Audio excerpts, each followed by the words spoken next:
Assalamualaikum warahmatullahi wabarakatuh. Halo sahabat pembelajar ASN Kota Tangerang. Bertemu kembali pada video pembelajaran Tangerang Government University. Kali ini kita akan membahas tentang pola hidup sehat untuk kesehatan kita.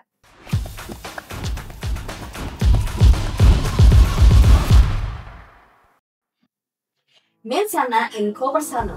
Artinya, dalam tubuh yang sehat terdapat jiwa yang kuat. Penyakit yang terjadi karena pola hidup diperbaiki dengan pola hidup. Lalu bagaimana pola hidup yang sehat? Perkenalkan, saya Dr. Lydia Sarah Sabrina. Dalam 15 menit akan mengupas tuntas mengenai bagaimana pola hidup yang sehat untuk meningkatkan kesehatan kita. 1 dari 3 orang dewasa di dunia kurang bergerak. Ini menurut data dari WHO tahun 2024. Padahal setiap tahun kita kehilangan jumlah otot dalam tubuh.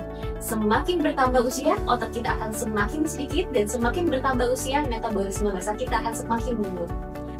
Artinya, pembakaran bahan bakar gula akan menurun, sehingga ketika kita mengonsumsi gula yang berlebih, ini akan menjadi bahan penyimpanan deposit di lemak.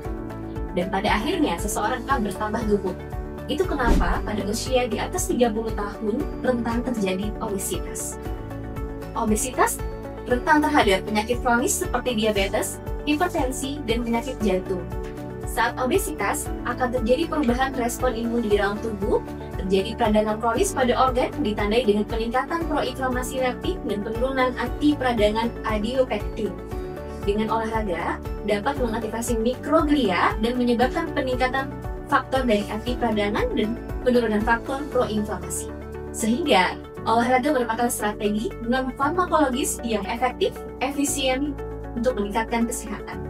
Organisasi Kesehatan Dunia (WHO) dan Kementerian Kesehatan RI menganjurkan setiap orang dewasa melakukan aktivitas fisik selama durasi 150 menit per minggu, hanya 2,5 jam per minggu, jadi setara 30 menit per hari. Dalam 30 menit, seseorang bisa membakar lebih dari 200 kalori. Beberapa penelitian menemukan bahwa intervensi gaya hidup termasuk aktivitas fisik 150 menit per minggu dan penurunan berat badan 5-7% dapat menghambat progresivitas penyakit kronis. Olahraga pada umumnya dapat dikategorikan menjadi 2. Yang pertama adalah latihan aerobik, yang kedua adalah latihan anaerobik. Untuk latihan aerobik seperti latihan kardio seperti jogging, bersepeda, berenang, atau senam. Sedangkan untuk latihan anaerobik itu latihan beban atau resistensi training, ini seperti mengangkat barbel dan push up. Ada salah satu pilihan olahraga latihan kardio yang efektif dan efisien, 30 menit setara dengan 10.000 langkah per hari telah diteliti di Jepang. Namanya intermittent walking training atau Japanese interval walking. Bagaimana caranya? Caranya pertama dimulai dengan jalan pemanasan awal 5 menit, kemudian diikuti jalan 3 menit, kemudian jalan lambat 3 menit. Ini bergantian selama 30 menit dan akan memanfaatnya adalah untuk menurunkan tekanan darah dan juga gula darah, dan kolesterol kita akan menjadi lebih baik.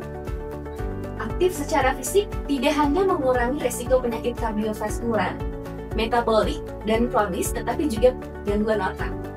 Olahraga terbukti memiliki efek kardioprotektif, artinya melindungi jantung dari penuaan dan gangguan fungsi jantung.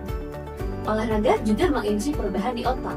Olahraga tidak hanya membentuk otot juga akan memakan zat bernama insulin ketika otot kita berkontraksi saat berolahraga.